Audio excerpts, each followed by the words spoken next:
All right. Hello, everybody. Welcome back to Before They Break Through. Loneliness is everywhere these days. We can swipe endlessly, send hundreds of messages, and still feel like we don't truly belong. But what if there was a different way? What if instead of more scrolling, we had an app designed to actually get us out into the real world, to make friends, to build real connections that matter? That's exactly what my guest today set out to do. Skylar Gregory is the founder of Evertwine, a platform built around friendships and genuine connection. In this conversation, we talk about why he walked away from building yet another dating app, what it really takes to design a social platform people trust, and how focusing on friendship might just change how we all connect. So let's dive in. Skylar, if I'm sitting alone in a new city with no friends and no idea where to start, why should I open Evertwine? Of course, it's a great question, and thank you for having me on. The biggest reason why you should download Evertwine and get on Evertwine is really because Evertwine is an activity-based meetup app designed to get people meeting in person based on common activity interests rather than a very structured networking app. It's made to feel like you're going on a platform that's very kind of informal and just fun to use and fun to meet new friends. So maybe you move to a new city or you're just having a hard time making new friends. And maybe you're into going to the beach, or maybe you want to go out tonight, or you're into like reading books and stuff. There's all these activities on Evertwine to do that. And so Evertwine just really enables you to kind of meet new people based on your common activity interests. And it's all about like what you feel comfortable with. Do you want to meet like a big group of people, 10 to 15, 20 people, or do you just want to like meet one person? Maybe you just want to sit at a coffee shop and kind of talk to one person, get to know them and stuff. So it's very like up to what you want to do and very personalized for your experience. That's very interesting. And I believe that the app has a lot of competition. So, my question to you is why does the world need your app right now? Yeah, so Evertwine, what we're building with it is more so an ecosystem rather than just another kind of social networking app that is targeted towards one specific niche. So there's lots of networking apps out there for all different sorts of things. You can find ones that are just for run clubs, ones for just fitness oriented, ones maybe just for like finding other people to go to a bar with, for example. Like there's all these different apps out there for all these different niches.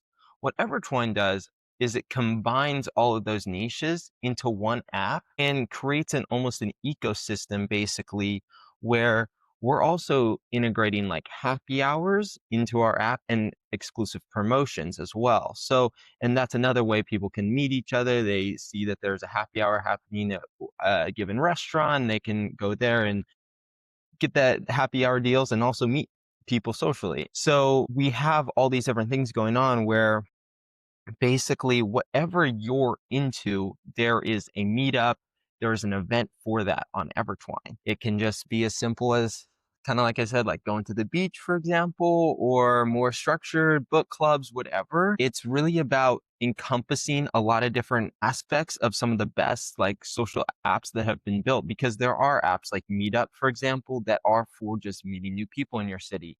But it feels a little too impersonal and too structured. And it almost feels like just like a networking experience rather than like a fun way to meet new people. And so that's really kind of the goal with Evertwine is to make it more fun to go out and meet people and just make it feel casual and spontaneous. Okay, okay. I have taken a look into your app and I mean your website, sorry.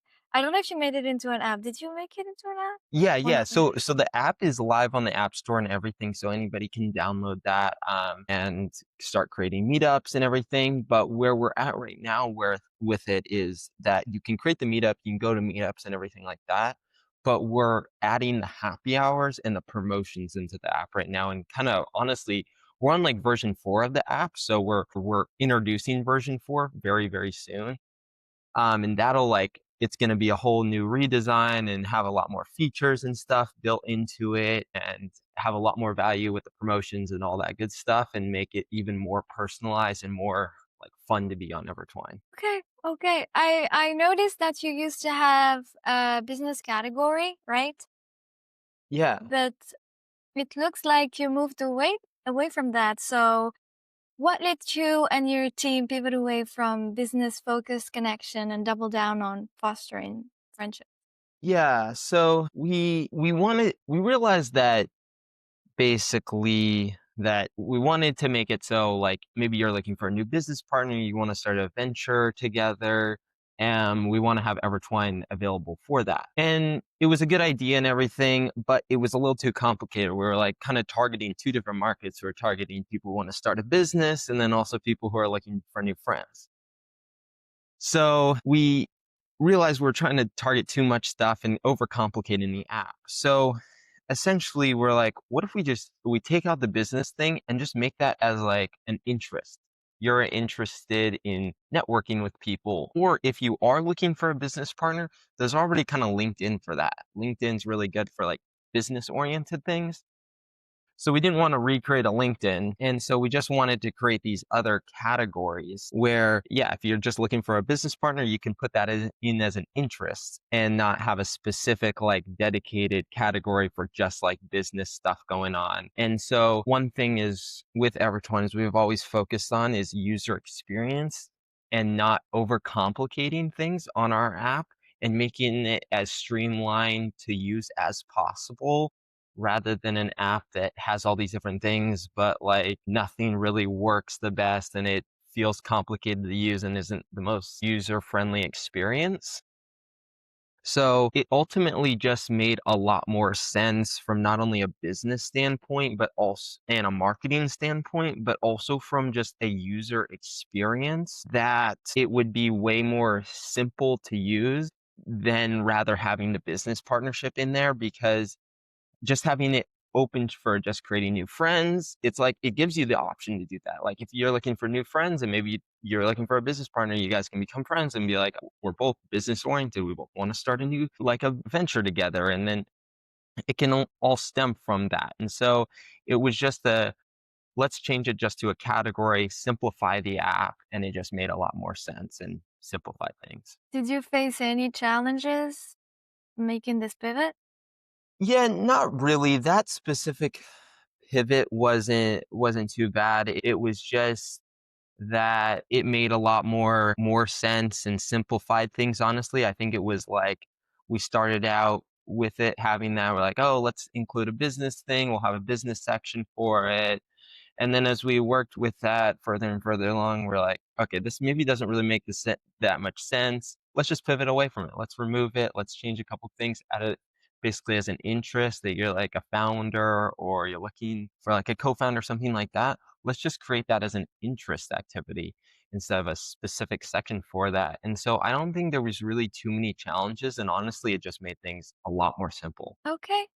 All right. That's very interesting. I don't think in my experience, maybe I just don't do enough research in that domain, but I never thought about an app where you could meet a friend, but also a business partner. So it was something that made me really curious about what you've done. But this pivot is really interesting. So we'll just keep it as an interest and not exactly a category. Say, I think just like you said, like it was just like we're kind of having putting two ideas that were very, very separate into one app, and it just didn't really make that much sense to do.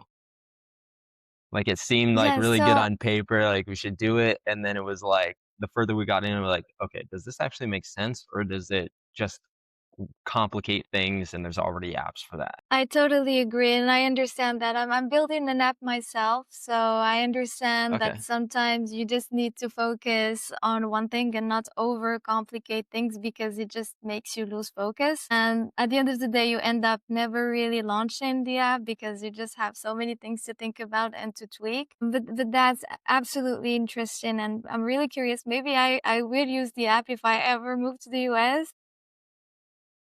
But yeah, just take me back to the exact moment the idea of creating this app hit you. Where were you? What were you feeling? And why did you think you had to build this? Yeah, so I can kind of give you a little backstory on that is so we originally created it as a dating app. Me and my co-founder, we both saw that that we had both used dating apps and we were like, well, there's huge issues with dating apps. Let's see if we can solve the issues and create the next best dating app. And well, what we found along that road was a few issues. One is that it's really hard to get accepted on the App Store if you don't have a very, very unique concept that proves that you're different from like all these other apps. Because, fun fact, I guess there's like 10,000 dating apps out there. I don't know how accurate that number is specifically, but there is a lot of dating apps out there. Every type of like niche you could think of for dating apps, there's like a dating app for that. And so we thought, okay, in the beginning, we're like, okay, we'll do these different changes. And we had completely built out an entire dating app. And we had a unique concept that we thought originally. And looking back, I don't think we had that unique of a concept. But at the time, we thought we did. And we were fighting this uphill battle and we were losing it pretty badly with the App Store. We had changed all these bugs and we were just getting denied because of spam, is what they call it, because you're just like creating another app that's basically already out there. So in like October of last year, I was pitching it to one of my college classes, my entrepreneurship classes. Um, and as a dating app, I was just talking to the class about it, and this one girl was telling me that she had a friend who moved to Miami who had a hard time meeting friends. And and it kind of clicked at that moment. I was like, okay, like Miami's a well-connected place. Everybody, it's a very socially oriented place. Everybody's doing stuff. Why are people having a hard time meeting new friends? That's kind of interesting. And so kind of kept diving into that data specifically, and kind of looking at like, okay, is there a real need for like finding new friends? Is it really hard to meet new friends? I hadn't really like experienced that personally, and being in college, like always having friends and stuff to do, hadn't really experienced that. But people who are post grad, maybe didn't go to college, or just like you move to a new city and you don't know anybody, it's really hard to meet new friends. And I didn't know that at the time, but as somebody who graduated college and kind of into moved to a new city, it's definitely hard to meet new friends. And so I did research and stuff, and we pivoted and we changed to what we have is the activity-based meetup app. And we launched that actually like January 1st, technically. And our first build that we produced was very minimal, but our goal was to get it on the App Store, to have something that works and is viable to get on the App Store. So mid-December, we got approved, and the beginning of this year, we launched it, but we didn't do too much marketing or anything like that. And then fast forward a couple months, we did a couple iterations. We changed a few things, made the user experience a lot better, added some features, got rid of the business connections feature of the app. And then in about early May and late April is really when we started marketing it and started getting users, had very few bugs and everything, and the platform worked really well. So it wasn't until, yeah, like May of this year is when we started really like marketing it, stuff, just because we're fighting a lot of bugs and changing things and looking how to improve the app. But I think is when it really stuck was in my college class when I pitched it. It was kind of like, okay, like people have this issue with friendships. Maybe dating isn't what we should do. We should pivot here. And I think sometimes people will say, "Oh, you should do this thing. Oh, you should do that thing." And that can be really hard because you're like, "Oh, you've spent a lot of time with this idea that like you spent months and months and hours upon hours working on this specific idea. And all of that time, in a way, you could maybe say it was wasted because you wasted it on something that, didn't end up working. But I think, like, we spent all that time, and it was hard because I was like, well, does it make sense to do a dating app? And for a little while I was like, do we do a dating app? Do we do an activity-based meetup app? And sometimes I think those pivots can be hard because not everybody who's telling you what to do is telling you exactly what you should do. You have to listen to your own voice and have your own voice for that. And I think that was hard for me personally, just like being able to differentiate what I should do versus what people are saying I should do. Do you think because I know that you didn't know that it's difficult, especially after college, to make new friends. But do you think that you would be a user of your own app if you ever moved to, I don't know, a new city? 100%. I don't think there's a good app to do this. Like, basically, there's also this social stigma around, like, meeting people online and then, like, connecting in person, and there was also that social stigma with dating apps. Dating apps used to be, like, some if you met somebody on a dating app and started going out with them, it was, like, kinda, like, weird, like, "What are you doing?" Like, you met somebody on an app, that's kinda weird. That's not, like that's normal now, like, people meet people, like, their significant other and get married to people from dating apps now, like, that's not uncommon, like, I saw one thing that's like 60% of the way couples now meet is through online dating. So it's like a pretty high percentage. I don't know if that's exactly accurate, but um, it's a pretty high number. And so the same thing is starting to happen with friendships. Is you're moving to a new city and just more and more people just being online the most they've ever been has just created that environment where more and more people would just like meet online. Like, people used to, 20, 30 years ago, they would like you would go to the beach or you would go to a bar and you'd meet people, and it was very like social. Everybody was socially outgoing, and you just go somewhere and just start a conversation, and people just don't do that as much anymore. Like, it still happens, but it's a lot more rare. And so what we saw with Evertwine is just using technology to bridge that gap and to bring people together in person. And it's a thing I would for sure use. Like, I would definitely use it if I go to a new city to meet some cool people because, like, sometimes you're like, I work remote basically, and so I spend a lot of time, I guess, by myself, and so it'd just be cool, to go out to wherever, like, where I'm located and just, like, meet some cool people, and kinda have an app to do so. And then also, like, I kinda mentioned the happy hours part, it's like that. I would definitely use that. There's a few apps out there for happy hours and kinda promotions, but none that have been done at a large scale, and so we want to create that platform for that as well. And so that's another feature like I would definitely use with that app. And it kind of goes hand in hand with the meetups is like it's another way to socially connect too.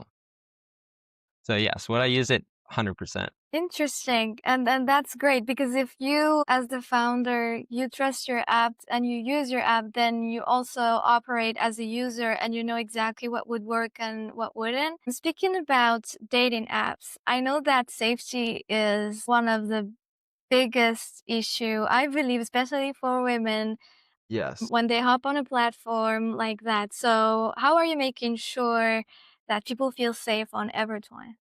Yeah, absolutely. And yeah, specifically, one of the biggest barriers to entry for women on dating apps is the safety aspect. And that's kind of the main feature and principle that we've carried from the dating app concept to this current concept with the activity-based meetup app is safety is paramount. Having really good safety on the app. We don't want anything bad to happen on our platform or people to meet up and something really bad happen. And so ways we're going about ensuring that is ID verification as well as background checks and integrating those features and looking at any other ways we can enhance the verification process and make it really good for our users and to make sure it's really safe. Like, we're having the option where you can only see people who are already verified, and to only see, yeah, like only people who are verified, or only people who are verified can come to your own meetup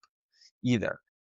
And that's all like in our free version. Like, well, we don't have a premium version yet, but our goal is to keep that free, that feature specifically free, because that is so important. Is having really good safety with anything that's about like connecting people in person that you talk to people online from, is like having safety is just really important. So ID, background checks, and any other ways we can enhance the safety aspect of things is really important to us. So you mentioned background check. What does that mean? Are we talking about criminal records or are we talking about social media presence? Any like what do you mean by Yeah, that? yeah, yes. There's a couple different there well, there's lots of different, like, types of background checks that are out there. Uh, right now, the options that are out there are fairly expensive, like, it's, I don't know, like, $30 to $40 per background check, and they do, like, criminal records, maybe some social media stuff. There's various ones that do different things, and so it's kind of a big hurdle for us right now, is like figuring out the best like option for us to go for that's very cost effective for us as well. But yes, it would be like social media stuff, it would be like criminal records, that all would be checked. Anything, any that we can like find about people to verify that they're not like a bad actor on a platform, or potentially going to do something bad, we're gonna like try to use. So if it's social media stuff, if it's criminal records, like we want to be able to provide a background check that is like really good and limits the amount of like bad things that can happen. Like, they're not perfect at all. I mean, they're close to it, but like they're never perfect. And so we want to find the best solution that will be the closest to perfect that we can get. Okay, so that means that people who use AI to act like humans, if they don't have an ID or they cannot pretend to be a human, and hop on the app or start talking to people, I don't know, to trap them or where there are some Yeah, crazy people out there. exactly. Uh, Yeah, yeah, like AI is a great example. Like, you can do so many things, and fake all these things where you can create fake profiles and all that. So also not necessarily just from like the like you couldn't necessarily do a background check on that person, but just being able to see that it's basically AI that's doing these things, and to realize this is a fake profile, or saying information on the platform that's just very like maybe R-rated, or just like went way too far, or like posting weird things, like creating parameters for that to like make sure that stuff doesn't happen is also, really important. Just making sure people are acting well on the platform, and yeah, you don't have like these bad actors that are posting very heinous things, and so limiting that too. So we always have to like make sure none of that is also happening on the platform, aside from like the background checks and like ID stuff. okay. Okay. There was a question that just popped up in my mind because you mentioned earlier something related to being approved on the App Store. Will your app or is your app already available for people who have Androids? On the Google Yes. Store, is it easier to have Yeah, it on so Google Store? we're actively working on getting it approved on Android. It's a lot more difficult for some reason than iOS. Our apps, yeah, live on iOS and everything, but we've had a lot of setbacks with Android, and it's still like in the process of getting approved. And we're hoping with our kind of new version of the app coming out soon, probably later this month or in the next couple weeks, we'll see. We're hoping to put that on Android and get that approved, because yeah, like we want to get it on Android, and it's like our goal to get it on there. It's just been like really hard. They won't tell us like what we did wrong. Like, our app doesn't have like really any bugs, and like everything works well. And so we don't know why we're like not getting approved. We reach out to the support, and it's not, their support isn't very good. And so I don't know what's going on there. We're trying to figure it out.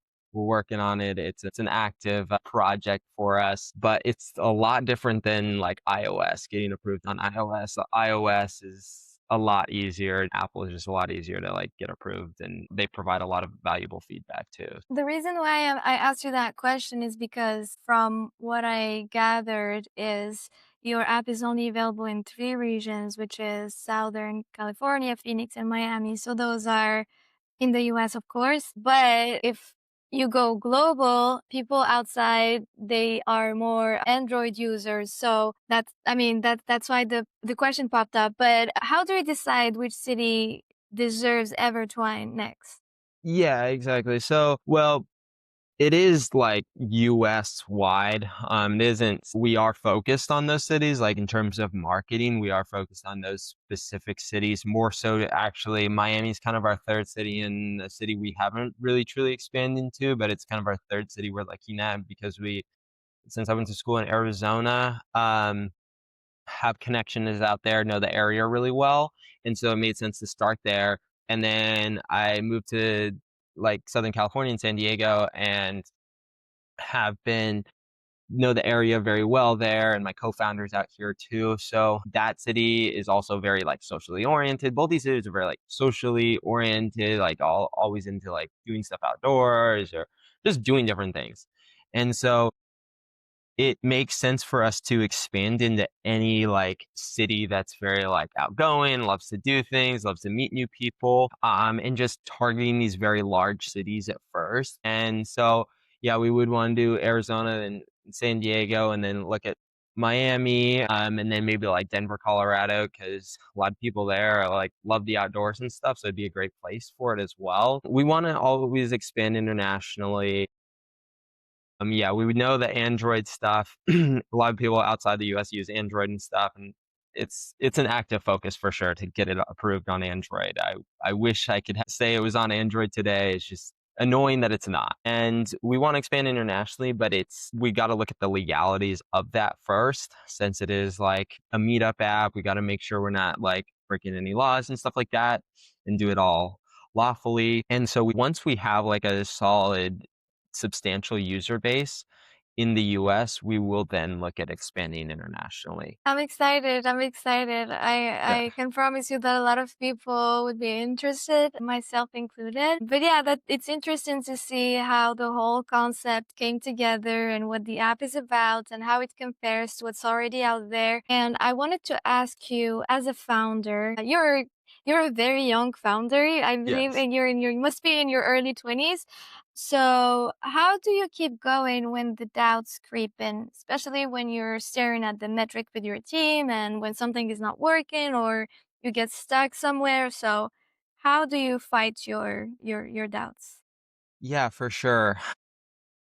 I think especially being a young founder, and I've listened to a lot of podcasts and read various like business books and stuff, and think learning about how other founders have started and realizing the journey of entrepreneurship is never easy for anybody, and always an uphill battle, especially in the beginning stages. Like you wear so many different hats. Yes, I'm the CEO, but I'm also like the CMO, the COO, like all these different things, and like balancing all that. So there's a lot of different things going on, but staying focused and believing that what we're solving is a really big issue, and that a lot of people will really find a lot of value in what we're creating, and truly believing in your product. I think that if you don't truly believe in what you're building, it's just not going to succeed and you're going to get burnt out every day. It's like, yes, I get annoyed and stuff like that. I'm like, oh crap, this like didn't work. Like, oh man, like, we've spent all this time doing one thing. Now we got to switch gears. And that is annoying, but staying focused and realizing this is just part of the journey of entrepreneurship, and just, you know, the journey. It's like I always think back to like Rome wasn't built in a single day, and there was a lot of hardships in building that city, for example. And I think the same principles can definitely be applied to entrepreneurship. Is you'll spend so much time in the beginning stages, and you'll have so many doubts creep in. Like, is it worth it? Should I keep continuing on this? And the question I ask myself is like, why quit? Like, I've always wanted to be somebody who has created my own business. I like creating something unique, something new. And being a young founder, it's like, you know, I'm not married, I don't have kids, like those things, it's like I don't have that many responsibilities. So this is the best time to start something. And even if I fail, it's not that bad. Like, it's not like I have a whole family to take care of and stuff. I'm young. I have a lot of time to do this. I have lots of hours in my day that I can just really focus on the specific thing. And I just look at like that, yes, there's a lot of downsides to, there's a lot of things that can go wrong and a lot of hardships along the journey, but I always look at towards the upside, like what this could possibly come. And 9 out of 10 businesses fail. And I think, what's helped me is just realizing that, while 9 out of 10 businesses fail, staying dedicated, being able to pivot from ideas that eventually it will work out in your favor, and believing wholeheartedly that yes, it might suck now, but in a year from now, it can turn out better than you ever imagined. And I think I'm super disciplined. I think you need discipline to start something really good.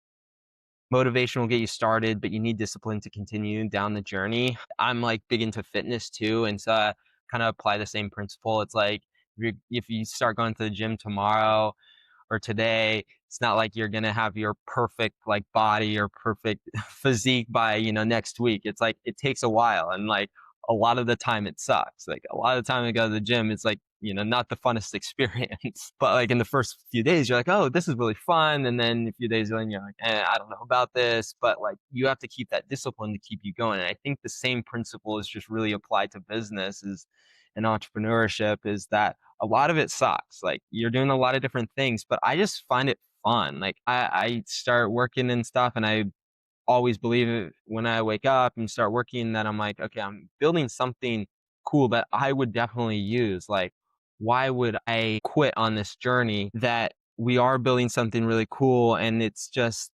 always like every day I'm like, okay, this is a really fun experience. Like, and I enjoy what I'm doing, and I would never like, yes, it's work, but at the same time, I really enjoy it too. You mentioned something about pivoting, which I watched Diary of the CEO. I don't know if you know the I haven't, no. podcast. Okay.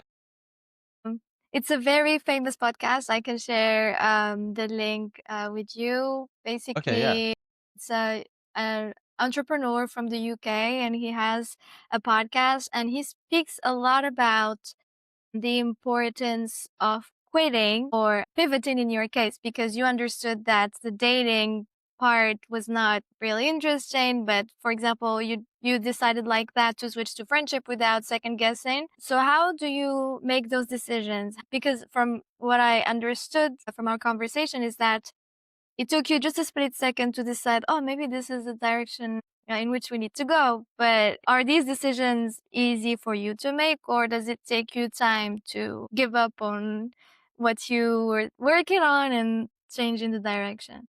Yeah, I mean, I think it's never easy to just give up what you've spent like a huge amount of time doing. Like to change gears is never necessarily an easy thing, and sometimes it just sucks to change gears. And you worked put so much time into this thing, and then you're like, you got to change it or something. But I think that for me, it depends on like what we should change, and I think that there was a lot of factors when we were changing from a dating app to what it is now is that like when somebody explained was telling me about the having a hard time meeting new friends, it kind of made sense because we were fighting this losing battle of getting on the app stores, the dating app, and in a way I was already looking at ways to change something. Like we were already looking at, okay, this isn't working. What do we need to change here? And so that was just kind of an aha moment, I guess, of like, okay, that makes sense. It makes sense to change it to this. And sometimes somebody will say that's a great idea to include this like new feature and stuff. And you have to evaluate if that's a good feature to include or not. Because I've definitely been in the position and heard a lot of different ideas that sound like great ideas, but they're not really for what we're specifically building. And I think as I get exposed to more and more ideas and people tell me those ideas, I get better at differentiating what's a good idea from a bad idea and what we should include and not include. But I think in the beginning, when you're building a company, it is really hard to know what is the right thing to do. And it's kind of almost has to be that gut instinct. And I think it was almost a gut instinct with changing it to the activity based meetup app is that it almost felt like a gut decision that sometimes those decisions they they they just seem right, and sometimes they don't, and you have to know in the beginning stages if it seems right or not for your brand. And you'll get a lot of ideas, like anybody who's ever building something, you'll get a lot of ideas from other people when you're telling people about it to like include this other thing they think is good. And you have to evaluate. You have to take some of their ideas, and they might be great ideas, import them in, for example, into the app. And then you have to differentiate other ideas that aren't for the app. And that can be really hard to do. And it just takes time to kind of develop that instinct of what seems like it'll work in the app. And sometimes you got to do some market research. Like I definitely did a lot of research into our specific version of our app and to make sure the friendship was the right way to go. Because even though I was like, okay, it makes sense to change it, it wasn't, I wanted to do the research first. I wanted to make sure that it was the right thing to do. Look at the research. And it's, 1/3 of young adults report frequent feelings of loneliness. Nearly 1 in 8 Americans report having like no close friends. And so those statistics and just looking at all these different statistics just really prove that there is a need for this specific app.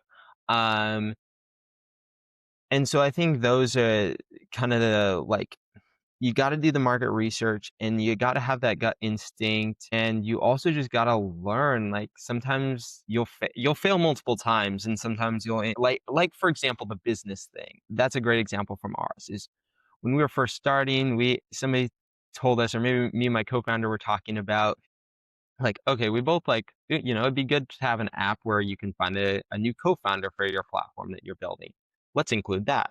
Well, long story short, that was a feature that wasn't for us, that we shouldn't have done. And so sometimes you got to see that some of these ideas are like, okay, well, that was a great idea, but we shouldn't have included that. Like, it's not for app. It's a great idea, but not for us. Being able to differentiate all those different things is hard, and it takes some time to develop those like instincts and to evaluate different things. And sometimes it takes time. Like, you got to look at the research, maybe you got to do some research and stuff, and it can take time. Yeah. That's also advice for me Yeah. because you need to develop that gut feeling, as you said. And I believe Mhm. that with practice, you learn what works and what doesn't. So, this is definitely good advice. And that's also what I have been hearing from different founders on different podcasts. But I'm wondering, how do you see like how do you see define success? For example, let's see we fast forward 5 years from now and Evertwine is very successful. How do you define that? What does it look like?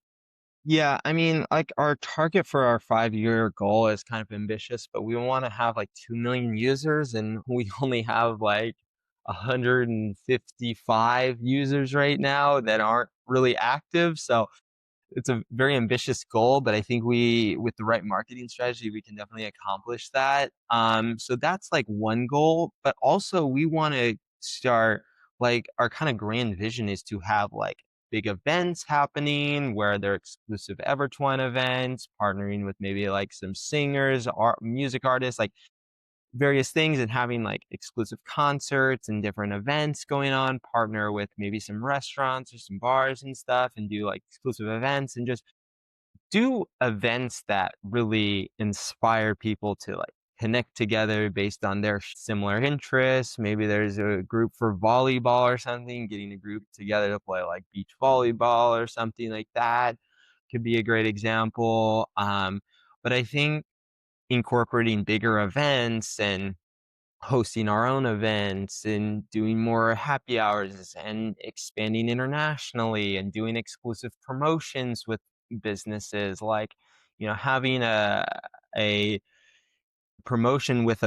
like a restaurant group or something that is, it's really good for our users, but very exclusive. Like only our users get access to it. And, anybody else has a really hard time getting a partnership with them. So like having very exclusive partnerships that we only have access to, I think would also be really good. It's one thing is the users, one thing is the events, and other things are just expanding internationally, I think is really the grand vision. Well, I cannot wait to see where you are in 5 years. I believe that your mission and vision are both extremely interesting, and I cannot wait to see where that leads you. I have one final question for you, and that would be asking you for an advice, which could serve me as well. So, for someone who hasn't started yet, what would be an advice that you would give them so that they just go with it, even if they're not like single or they have a family. So, what would be an advice that you would give them to start something? Because I hear a lot of my colleagues, they're saying, okay, I have a loan, I have this, I cannot just quit my job, I have full-time job, I cannot start a company. That's not your case, but I'm sure that you know some of your team members that work with you that have responsibility. It could be just a car loan or something. So what would be your advice to those people? Yeah, so I think that you have to, so when you have a great idea, you can't just don't drop everything you're doing and just focus solely on that necessarily. Um, you should first, if you have a great idea, evaluate it, run it through like ChatGPT, like do a deep research thing, do a Gemini search, like kind of do some research on like your thing and like really hone down on like what your thing is, how maybe your specific idea isn't exactly what it should be based on like the market research you do. Um, and then you figure out specifically like what your thing is. And then if you don't have a lot of time, like simply spend, however much time during the day, like even just a little bit of time, 30 minutes, maybe of 30 minutes every day to just like work on this thing. And that compounds over time, that'll eventually compound. And so, do the market research, figure out your product. And then if you're working a full-time job and everything like that, like just try to give yourself like 30 minutes a day every day to like work on this thing, and that'll eventually compound. And then if you start to see some traction, you start to see what it's turning into and see that it has a lot of potential. Maybe you're talking to like maybe you need some investors for your thing. I mean, you start reaching out to them, explaining your product and everything, like what you're doing, and just spending a little time. I think sometimes it's like you don't. Sometimes the founders think like, or you want to start an idea like, oh, I don't have the time for this or something like that. But in the meantime, everybody has like a few minutes to 30 minutes during the day that they could spend on this thing. And so spend that time to like work on this thing. And you don't have to work on a thing, 4 hours every day to make it successful in the beginning. Like later down the road, yes. But like in the beginning, you can work, a little bit of time every day on this thing and that'll compound.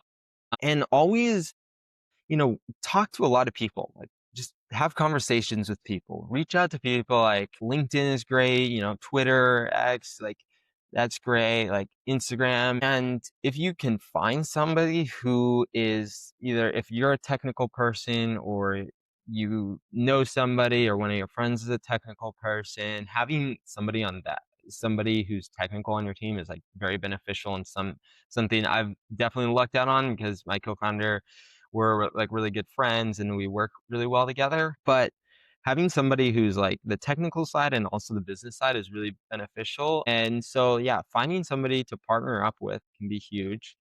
And then one thing I wish I would have done earlier is started marketing, like started gaining like a social presence, like getting more people interested in my product, doing that more than we did later because we kind of started like not too late, but just like way later down the road than we should have, kind of. And we should have started like marketing, doing different things, gaining a social following a lot earlier on in the journey. And yeah, never lose sight of how important marketing is. Something I've definitely fallen into is like building too much and not focusing on the marketing side of things, because I've definitely seen great products out there that seem really good and everything, but they don't market them.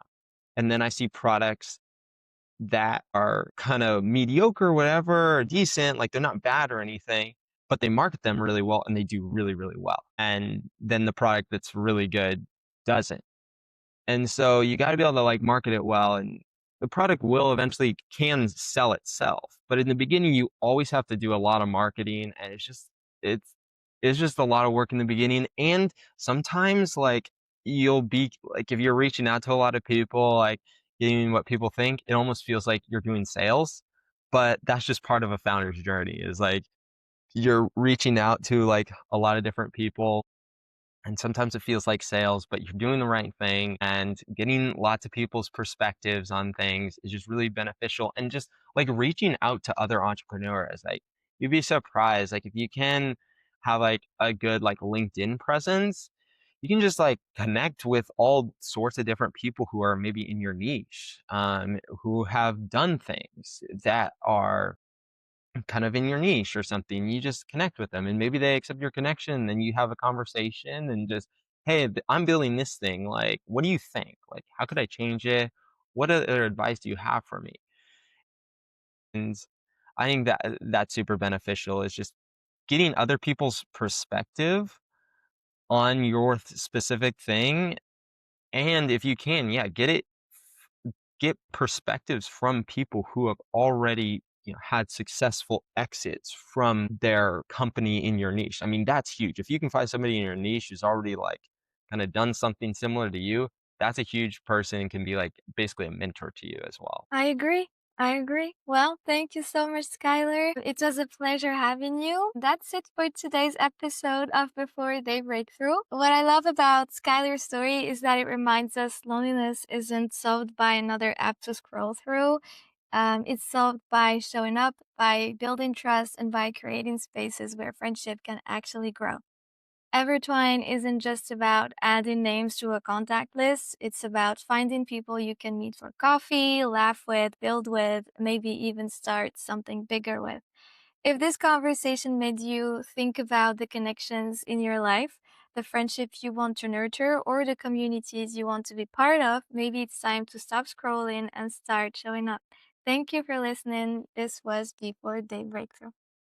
I appreciate it. And yeah, if you have any questions, anybody watching this, anything like that, you want to reach out to me on LinkedIn, do that. I'm happy to connect with fellow entrepreneurs, always looking to connect with people, share ideas. It's a great way to connect. I'm always looking to hear other people's ideas and things they're building. I always want to be a resource to people because people have always been a resource to me.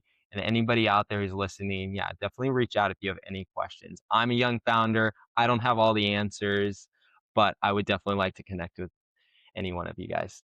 Thanks.